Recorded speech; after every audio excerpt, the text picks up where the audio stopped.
How are you doing? Hello, how are you? I'm Good. very well, thank you. How are you doing? Good? It's good. Nice to meet you. Yeah, nice to meet you too. Thanks so much for your time. Mhm. I really appreciate it. Yeah, I'm thrilled to be here. Thanks so much for a fantastic read as well. I just literally just finished it this afternoon. So it's fantastic. I loved it. Good, thank you. Excuse my eyes. I've got allergies, so I felt very much like one of your protagonists in the book. Yeah. It's pollen season here too. Yeah. Okay, I'm in the north of Spain. I don't know whereabouts. Whereabouts are you based? I live about an hour north of New York City. Right. Uh-huh. Yeah, Yeah. we're really bad pollen over here as well. Yeah. So Yeah, while I was yeah. reading the book, I kind of resonated quite a bit with 10. Yeah. So listen, thanks very much for speaking to me. Before I actually talk about the book, I want to take one of the quotes from the book just to kind of really.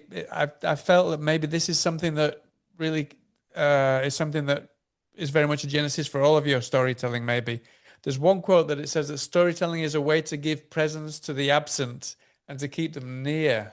So when I read that, I got the feeling that maybe this story or maybe the other ones that you've written previously was very much to do with remembering people and keeping people that maybe live maybe nowhere near you that you like to keep present. Is that something that bleeds into your work a lot?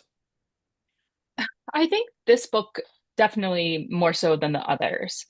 Um, That's a good question. Yeah, I don't think I was necessarily thinking about that Right. consciously with my first book, but I think with all books that you write or any art that anyone makes, really, it's a way to continue our own presence in the Right. world after we're Very gone. much so, yeah. Having teenage boys, I'm like, oh, what do they think about this? But at least one day when I'm gone, they'll still have my books. Um, I think maybe I'm thinking about this a little more right now because I'm dealing with aging parents. But yeah, I think Right. that Yeah. definitely I was part of that for this book came from the loss of a childhood friend, which is kind of very present, I think, in this book. Yeah. So that's what I was thinking about specifically.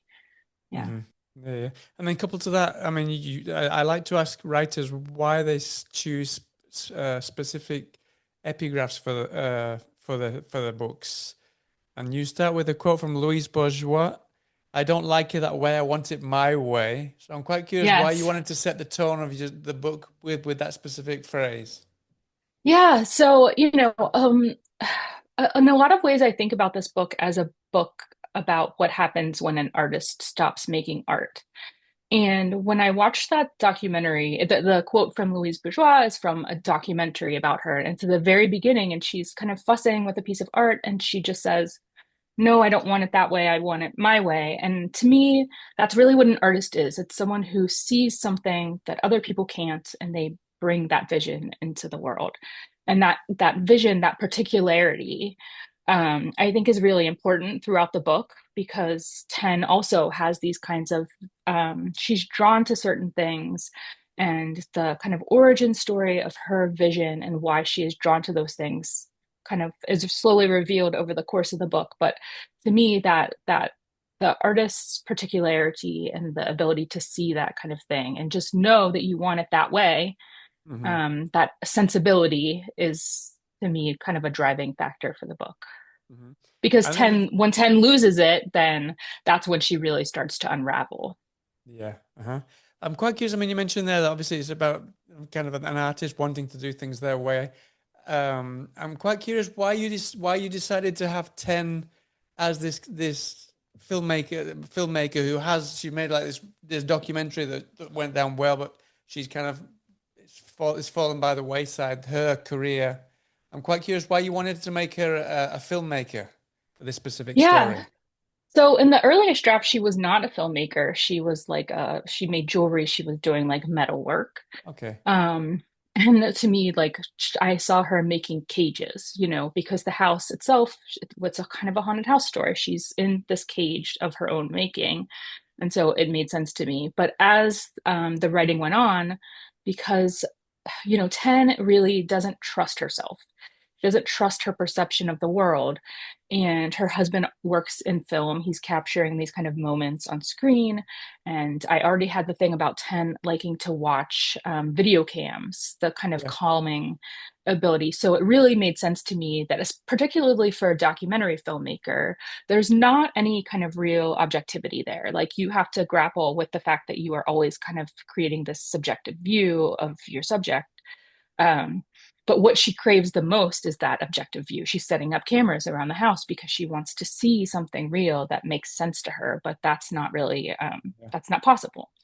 So I really liked the tension between the subjectivity and the objectivity, and particularly having her as a documentary filmmaker allowed me to kind of play with that.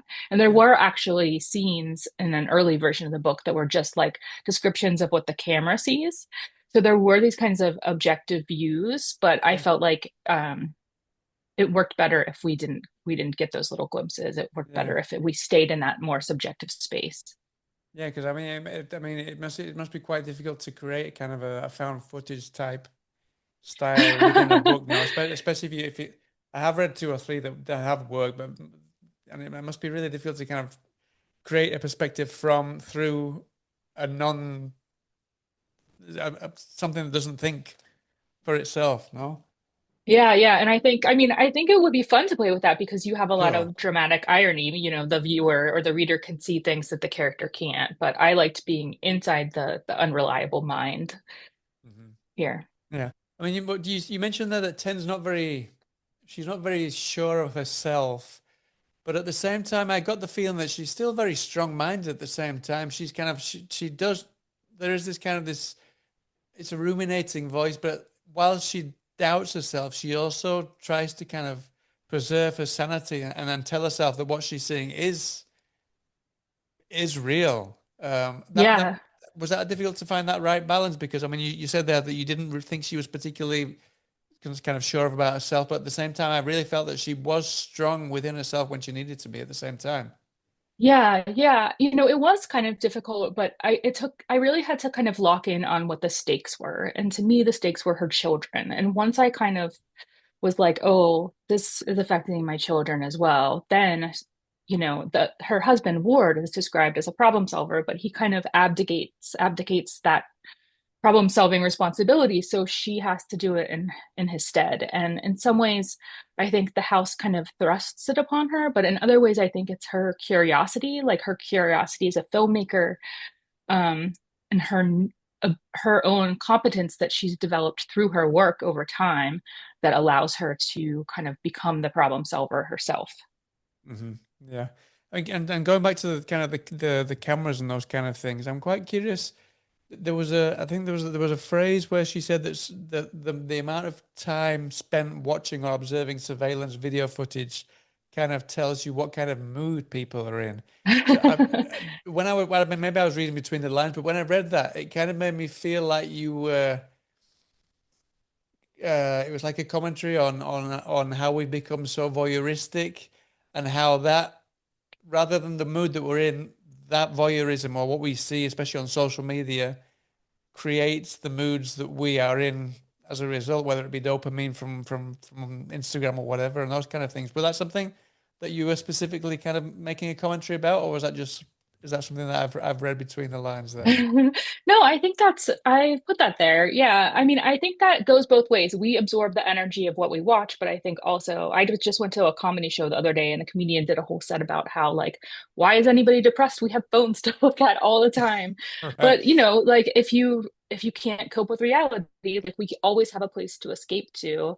And I think that, it's not necessarily a sign of good mental health if you feel the need to escape that much, but a lot of people do spend so much time on Instagram or TikTok or, whatever places. Yeah. Yeah. Uh-huh. And by comparison, I want to talk a little, I don't want to give too much away, obviously, but a little by comparison, we mentioned her husband.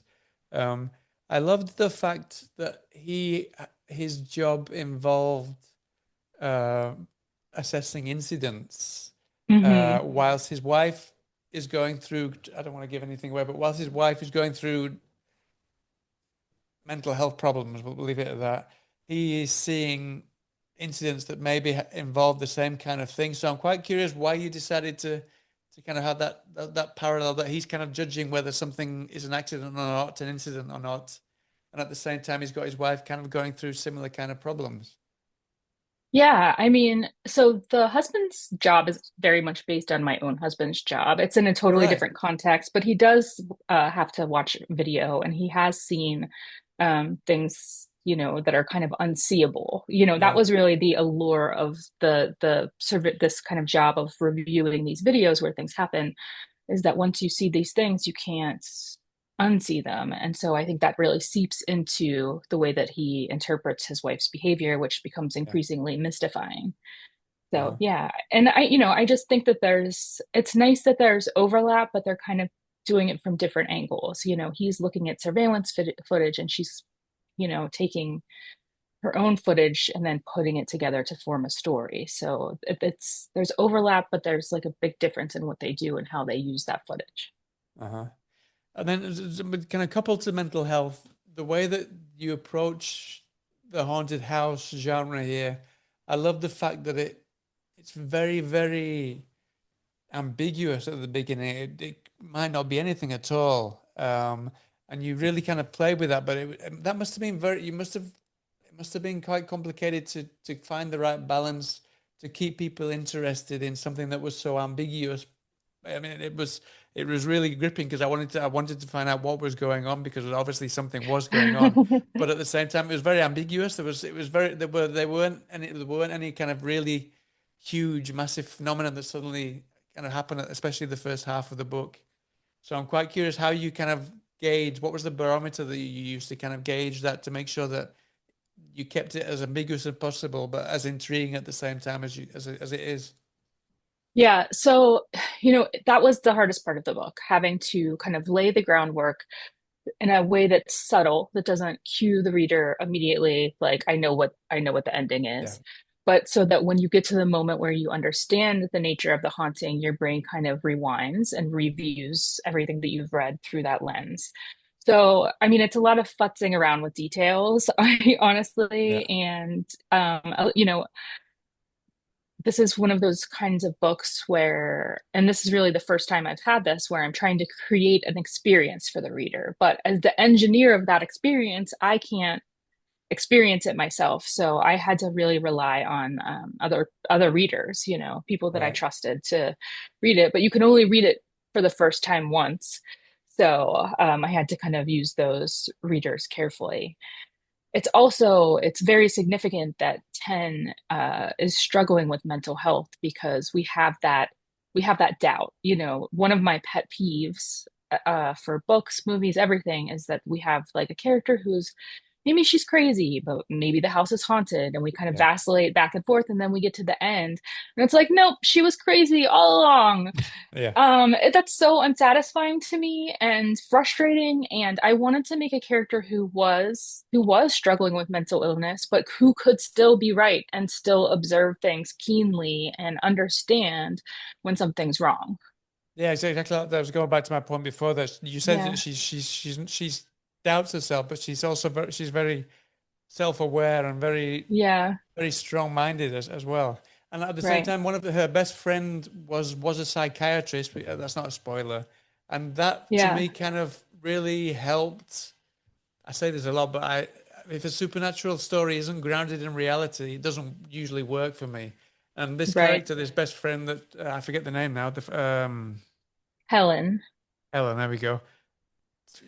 Because she gives her feedback in terms of kind of mental health and what could be what Ten could be going through, that really kind of grounded the whole thing for me and made me believe what you said could have been this crazy unreliable narrator, and it kind of really grounded Ten's character at the same time. No, I'm guessing that was very intentional.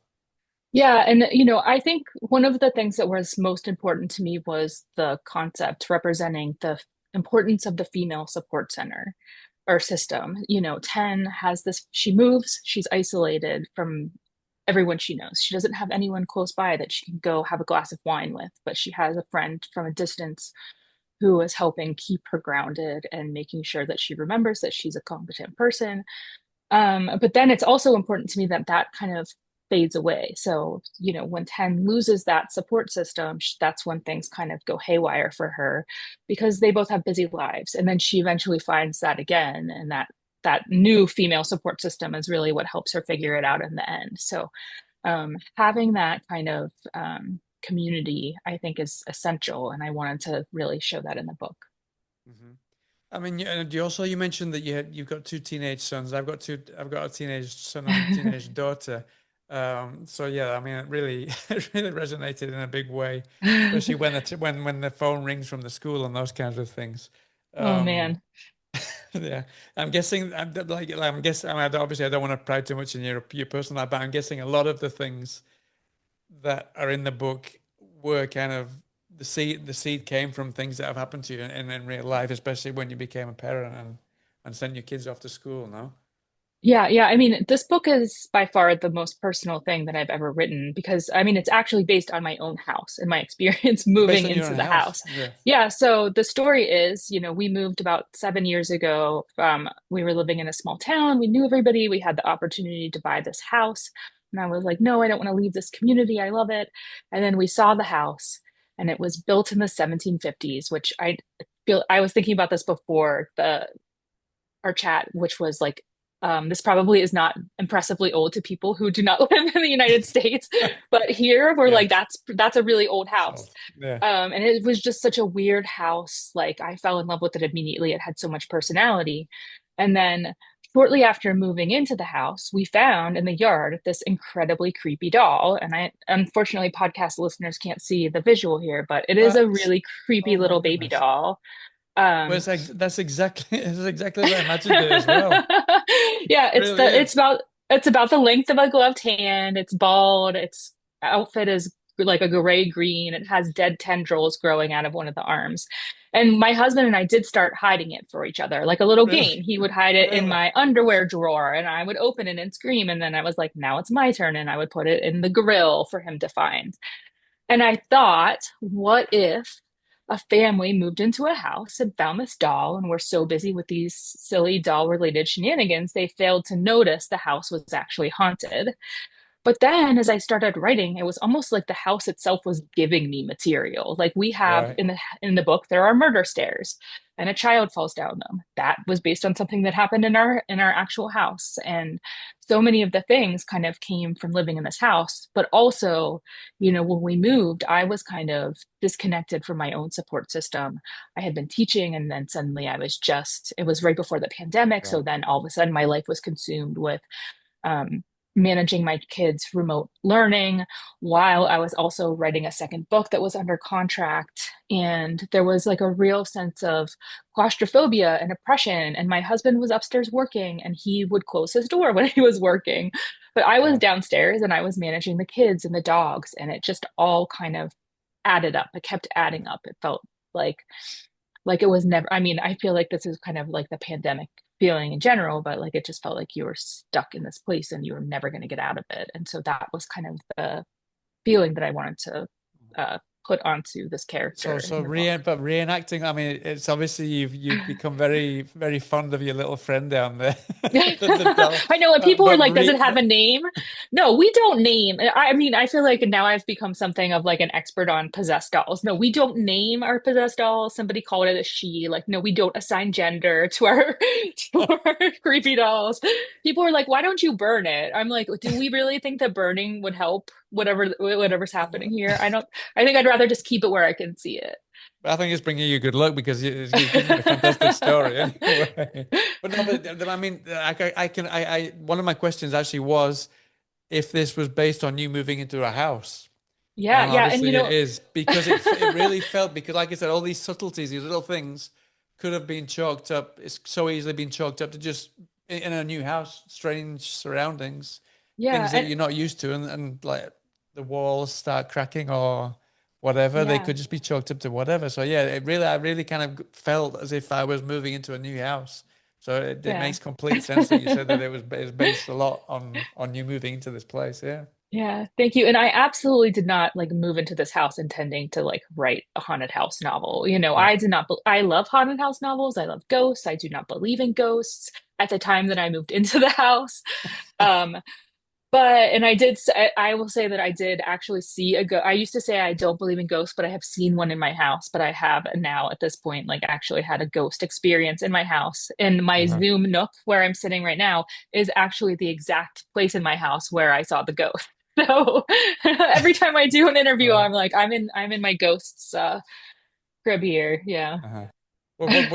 I don't want to spoil the book, but there is one scene, a specific scene, I won't give it away, that it really, I mean, I've never seen a ghost, but that really made me imagine what it might be like, imagining that you are seeing a ghost.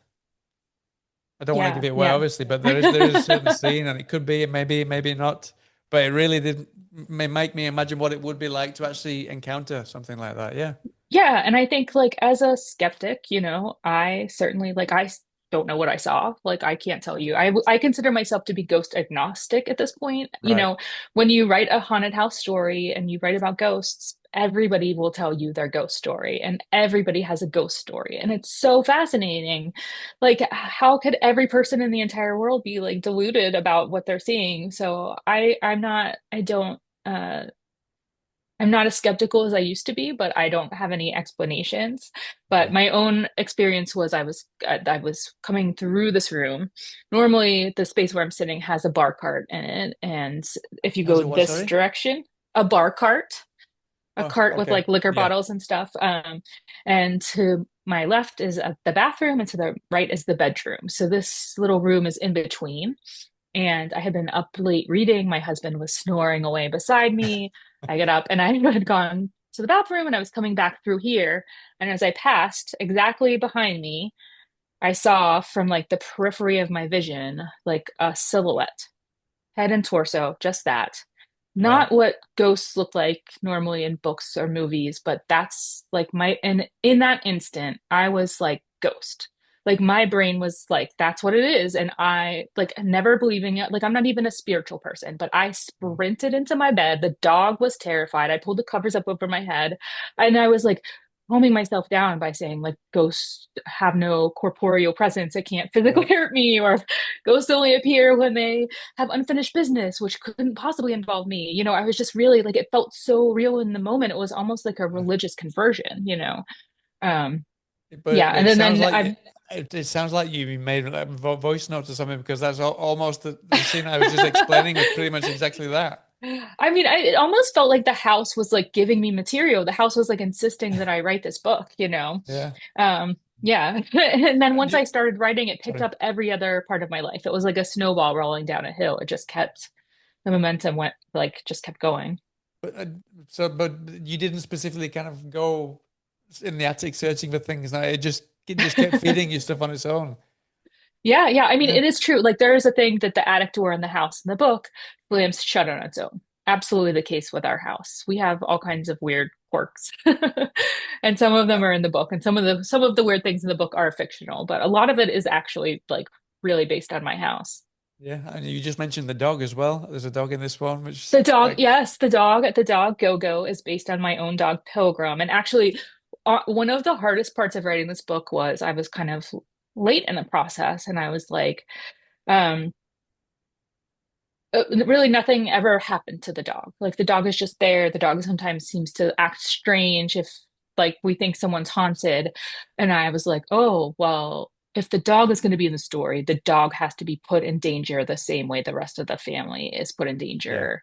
And I didn't want to do that, but I had Oh, to anyway. But just reassure readers, like I do not kill any dogs in this book, no, no, no, no. It's not. which is important for me to know as a reader. So It's not. It's none of this. It's definitely not like the Wasp Factory or anything like that. No, no, no, not yeah, at all. yeah. But I'm talking of the house. The house has a very. You even say so very, very clearly in the book that it's got a very peculiar, curious structure to it. Was that Yes. also based on the structure of your house, or was that something that you created specifically for this story? 100%. So the main part of my house was built in the 1750s. Oh, this is a really interesting factoid that I learned recently. So the room that I'm sitting in has the widest floorboards in the house. Someone was asking me if it has like all the hallmarks of an old house, and I said, yeah, the floorboards are like almost 2 feet wide. And she actually, it turned out that she had worked at a local historical house in the area. And she said that if you have really wide floorboards in an old house in the upstairs here, that means that those floorboards are chestnut, which were stolen from the British because Really? chestnuts were the only trees that were that wide to make floorboards. And the reason that they put them upstairs is so if you had a British soldier walk into your house, they wouldn't see Wouldn't that you had see it. stolen their lumber. So yeah, I'm pretty sure that I have the stolen chestnut floorboards. So the And main house. you're telling a Brit about it. Yeah, thank you. I love these floors. They're really great. So, yeah. So they've had pieces of the house have been patchworked on. So we have a section that was added maybe around 1900, and then an architect lived here around 1980, and he added on a whole other addition on the other side. So literally, when we first moved into this house, I was always confused about there's 3 stairways, there's doors that go from one room to another that just don't make sense, the light switches, the house predates electricity, Yeah. electric lights in houses, so when they wired it, like nothing is in a place that makes The sense. sockets The were all kitchen over the light, you place. have to open like a door and go into like the stairway to turn on the kitchen light. So Uh-huh. yeah, a lot of those quirks are really based on my own house. No, no, yeah, because there are a lot of people that write about haunted houses. I can't even imagine how they create this structure and maintain it. I mean, even some writers say that it's just something that they create in their head, and they don't Yeah, even need to yeah. draw kind of the blueprints or anything. But you had it on a silver platter. Yeah, yeah. I remember reading a tweet like a long time ago that was like horror movies make it look like writers just buy haunted houses to write a novel about it. And I was like, I kind of did that actually. I can vouch for that. It works. Because you started writing the book after you'd moved in. It I wasn't did. before. Yeah. Yeah, Yeah. yeah, yeah. Uh-huh. The house Brilliant. gave me a book, so thanks, house. Maybe even more. Yeah. Yeah. Um. Also, there's a lot of talking about dealing with children. Like I said, you've got two teenagers. I've got two teenagers. The kids in this book are a bit younger than that, but it really kind of deals with how parents should kind of deal with night terrors, sleeping problems, how to deal with the sources of fear directly. It almost felt like I was reading something from a psychology manual in the best possible way, but because it was things that I'd done as well with my kids. But it was kind of it was almost like a self-help novel in a way, and there was some really interesting ways to kind of deal with night terrors and those kind of things. How did you approach that? Was that just from your own approach that you kind of how you helped your kids deal with night terrors or get to sleep, or was that something you actually kind of speak to a psychologist or psychiatrist to kind of to think of ways that you could to kind of reduce the stress that the kids were Yeah. going through with these things happening in the house? Yeah, my older son, who is now 16, went through a phase when he was young where he just was terrified. And he was like 3 years old. Like, what was he afraid of? So we did go through all of these things, and eventually I like figured out this what I called a Jedi mind trick where I would sit with him in his bed and I would say, I'm gonna leave the room for 30 seconds and I'm gonna come right back after 30 seconds. And I would Uh-huh. leave and then we would wait 30 seconds and come right back in. So he knew that I was coming back in when I said I was. And this was after we had read every book. We had, gone Yeah. through I had tried to like get him to explain his fears, tell me the ends of his dreams. I gave him a special bracelet, all the different things. But then I would do a minute. I'm going to leave the room for a minute. I'm going to be right outside in the hall. I put a chair there so he could see the chair. And then by the time we got to like 3 minutes, he was out. Right. It was just like he knew I was coming back, and that was enough. Uh-huh. Um, but I did actually like I brushed up on my research for a lot of the Right. stuff, because I do Uh-huh. have like a child psychologist advising the family. So I did Right. do some research to make sure that I was up to date because it has been a hot minute since Yeah. I've had kids Yeah. that age. So Yeah. Something yeah. that I really appreciated about those themes was you the 10 she doesn't like to force kind of explanations or vocabulary into the kids when they're explaining the fear. She likes to kind of tease it out of them, which was really interesting. There's something that I hadn't Yeah. really really seen in either in books or in movies, really.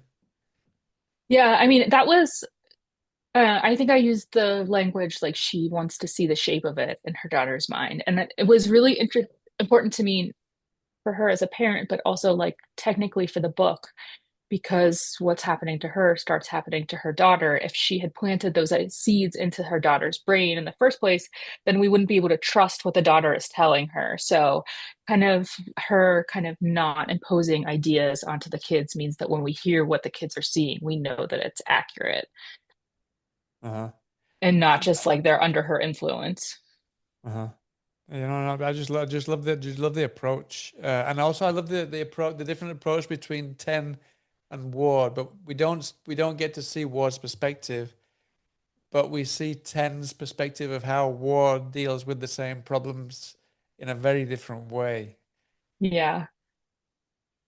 Yeah, I mean, I think it's important that there is contrast because, she is on the front lines and he is kind of in a backup situation. So obviously she's more competent. Like he hasn't invested the time, and that's, a lot of the book is about the ways that the kind of monotonous, tedious, repetitive domestic labor, and the emotional labor that often falls disproportionately on women can take the toll on women. So I think it made sense for her to be the one who was very good at doing all this stuff, and he is less so because he is not in it the way that she is. Uh-huh. Which So also it's makes it also difficult for him to understand why she feels the way she does. Yeah. yeah. No, I mean, talking about understanding, I really appreciated how there are kind of moments where it feels like there's some kind of gaslighting going on, but at the same time, all of a sudden, within the blink of an eye, it kind of sorts itself out, and they reach an understanding, which was something that I was at first. It felt like it was going to be a story about gaslighting, and then it really isn't about that at all. It really kind of changed. Yeah, how did you find that balance? Where did that was that always your intention to kind of create that tension between them, but also to resolve it at the same time in the book? Yeah, I mean, I love a horror movie or book where the husband is terrible and then we see him die in a horrible way.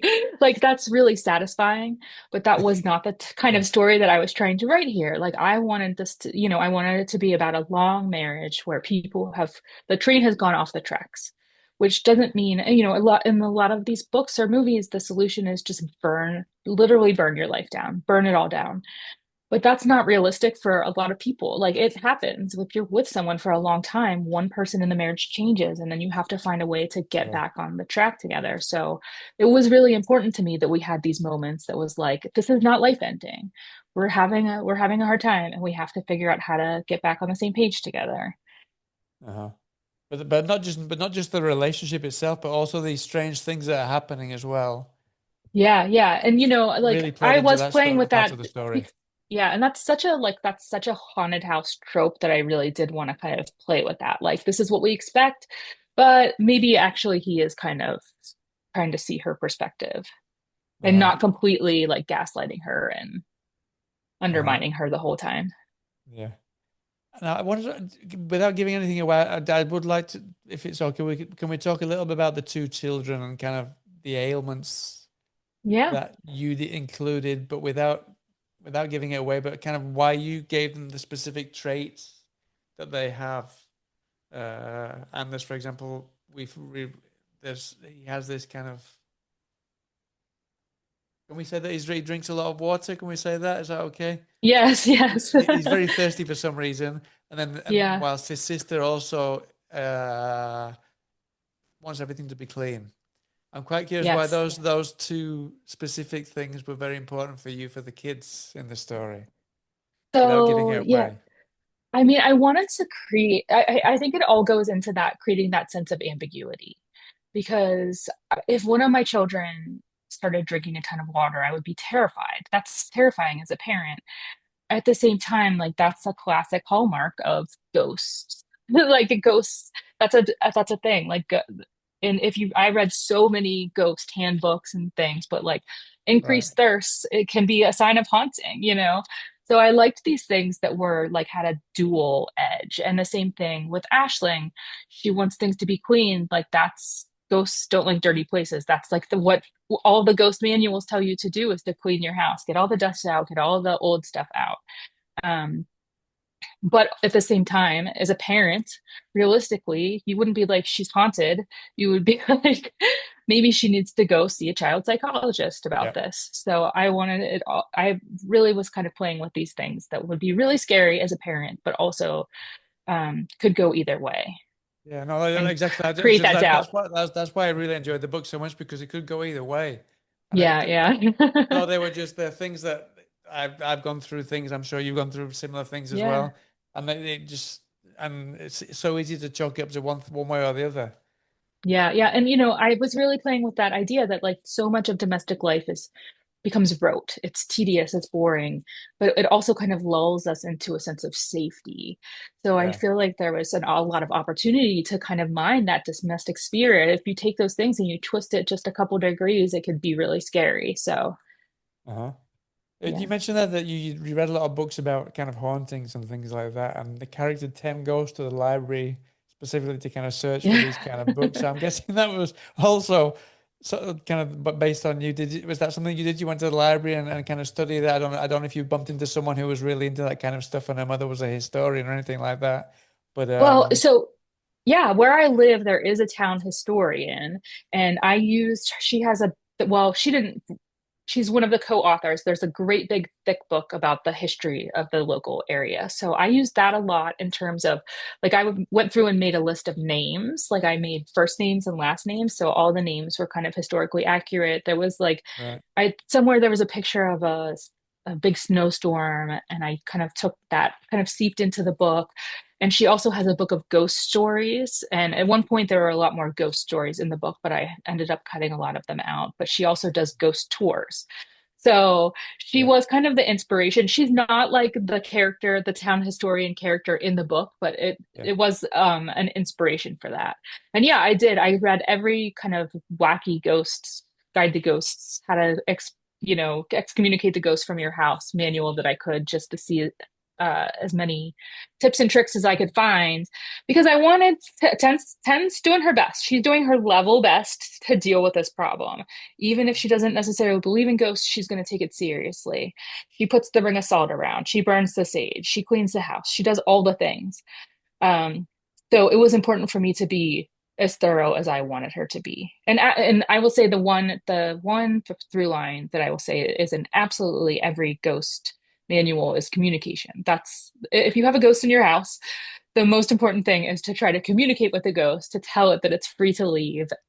yeah, So that's my hot tip if you have a haunting. Although yeah. my No, husband, people tell me stories all the time, which is really great. But my yeah, husband was in England last year. He's quite an Anglophile, and he was at right. this pub and it was haunted. He said, "There's a sign that says it's haunted," and I was like, "Well," but he's texting me, and I was like, "Did you ask about the ghosts?"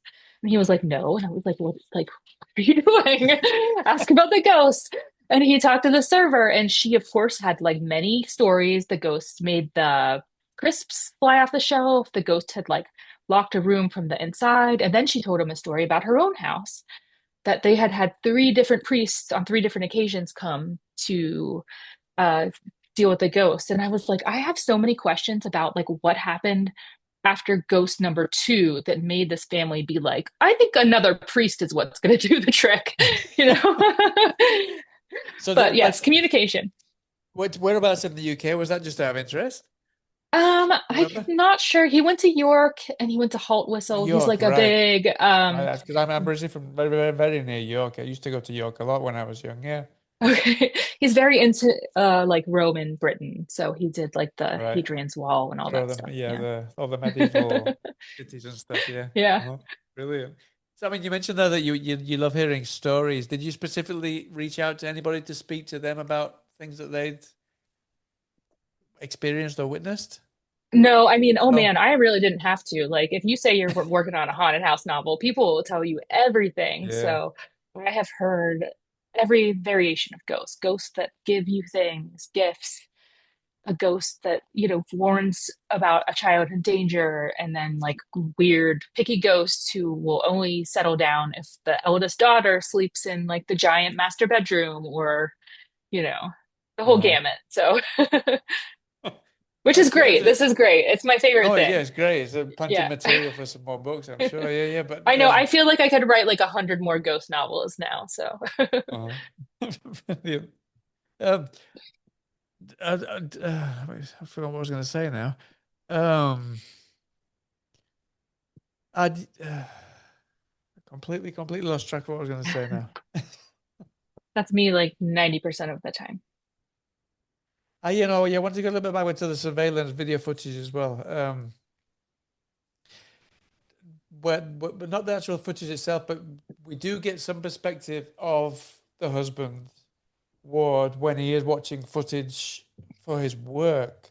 So I'm quite curious how you decided on which perspectives of the husband to allow and which not to allow to make sure that it was intriguing for the reader and but at the same time wasn't too lopsided so that it just focused on one character on 10. Yeah, incorporating Ward's perspective was really tricky because, I knew that if I didn't include any of his perspective, the reader would probably hate him, Yeah. because we only see Ten's perspective and we don't see that he's like genuinely worried. And a lot of this is like he's being put in a position where he is repeatedly kind of chronically worried about him to the point where it kind of turns into resentment on his part. So I tried to make sure that there were these moments where he was reacting to something that she had done that was inexplicable to him, and making a good faith effort to try to see what she's seeing, but he can't. So to me, they were really moments where we would see him trying, so that he wouldn't feel like just this absent husband as much, um, who is kind of abandoning his wife to deal with this problem on her own. I mean, one of the reasons I ask you is because you said that you thought about using surveillance footage in the book, but I mean, for example, you write about the footage that we see of the cruise ship, and that Hmm. was one of the most immersive parts of the book for me. It really Yeah, pulled yeah. me in. So I would be really curious to see kind of what the surveillance footage parts of the book were like because that was really immersive, and that was basically you describing the footage. Yeah, yeah. The surveillance parts were like the descriptions of what the cameras that she puts in the different rooms in the house see. So there was like a scene where um there's a stuffed animal in one of the kids' rooms that moves. Like Right. the camera cuts out and then it's in a different place. So it was kind of like a more objective way to show these spooky things happening. Or she watches it and just nothing happens, which is kind of equally infuriating. Like on one hand, it's totally mystifying. On the other hand, it's like I'm looking for something to confirm that I'm not crazy, Yeah. and it's giving her nothing. So it was all kind of stuff that was happening inside the house, mostly while people were sleeping. And actually, there was one scene. I don't. I think I must have cut this out where he's watching video of her getting up in the middle of the night, watching the video of both of them sleeping.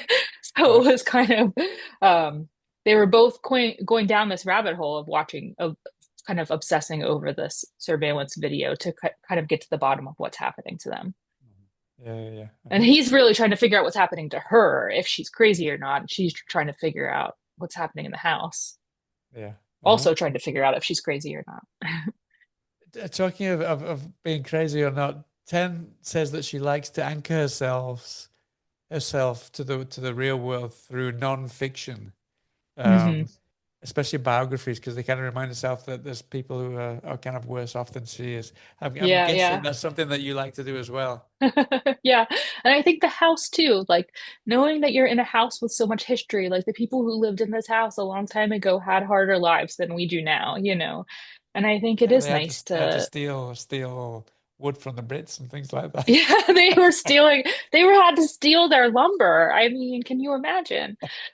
Yeah, so I think you know, especially like in a lot of ways, the world feels terrible and oppressive, but it's also important to remind ourselves that we are in a place of incredible privilege. And Yeah. yeah, so I think nonfiction is really helpful for that. Ah, brilliant. Well, listen, just before I let you go, I always love to speak to the authors about artwork, uh, You got it there right behind you, right next to you. Yeah. Which it's a very it really works because it's you can't tell exactly what's going on there with the head and the Yeah. wallpaper. How hands-on were you with the artwork of the book? Okay, so this is actually kind of strange. So the cover is perfect. It's so good. It's No, this no, it's woman great. whose Yeah, I love head is it. Yeah, being you've like got those absorbed in by the notes and house. everything. Yeah. And all my previous books, they ask for feedback of what you'd like to see, and then they send me a couple cover options. And so I say, oh, I really like this about this one. I like this about this one. This time I got an email from my editor, and I was like waiting on tenterhooks, like so excited to see what they were going to do with the cover. And she said, oh, we're in a rare position where a designer made a comp. And I was like, oh no, is she just telling me that we have a cover and you don't get any say in it? And so basically, Right. what happened was they have this meeting called strategy where they very early on in the process talk to publicity and marketing people on the team, let them ask questions. And she wanted to have like a stand-in cover to show. And so she asked a designer to put something together. And this was it. And Right. she, of course, she took it to the meeting and everybody went crazy about it. And then she sent it to me and I was like, oh no. And then I saw the cover and I was like, I couldn't, like, that's the jackpot. Like they understood the assignment so Yeah. perfectly. Oh, I mean, it's And great. even, It just, I mean, excuse the pun, but it just really pulls you in because you don't really know what's going on, and it's yeah, really so intriguing. it's Kind of really intriguing, wants, it's yeah. weird, it's a little funny, and even the back cover, this is again, I'm sorry to All right. podcast listeners, this is visual. It almost has like this yellow wallpaper vibe, which is like I feel like they just really understood. I just feel so lucky that the team in Putnam really understood the core of the book and were able to Yeah. represent that. Mhm. Yeah, but I So, think pretty much every author that I've spoken to that our work, even when they've not had much of a say, they've just been so pleased with it. yeah, I feel like a cover design right now is like thriving. There's just so many gorgeous covers out there. Especially for the horror in the Yes, horror genre, yes. yeah. Because the Yeah. thrillers is very kind of boilerplate stuff, but for the horror books, they really go to town. They really do, yeah. Yeah, they do. I think it must be really fun to be a designer working in horror because you get to go a little wild. Yeah, yeah. So just before I let you go, obviously you've got this coming out very soon. Will people be able to catch you? Are you going to be taking it on tour a few places? Can people catch you and Yeah. get a signing or whatever? Yeah, so I have a launch event on May 5th at Bedford Books in Bedford, New York. That's my local bookstore. And then I have some balls in the air right now, but it's all TBD because I have some other family medical Okay, drama happening at the same right. time. But Uh-huh. so I will absolutely be updating all of my events on all my social media, on Instagram, on my website. So Okay, stay great. Well, tuned. I'll keep watching and I'll add everything underneath the video on the podcast, the article and everything, Yes. so they know where to catch you Yeah. when And my you appear. local bookstore, Bedford Books, again, if you would like a signed, personalized copy, you can order through them and they will ship it anywhere. So um, Right. So that's, on their website. yes, and that's on all of my social Right. media and all my website So too. I'll So include that as well then. yeah. Brilliant. Yeah. Well, listen, Amy, thank you so much for your time. Thank you so much for a great book. I wish you the Thank best you of for success with having the me. release. And Thank I you. hope to speak to you again sometime soon about another book or something. I would love to come back. All right. Thank you so Thank much. All you. right. Take care. Have a good day. Cheers then. Bye now. You Nice to too. meet you. Take care. Bye.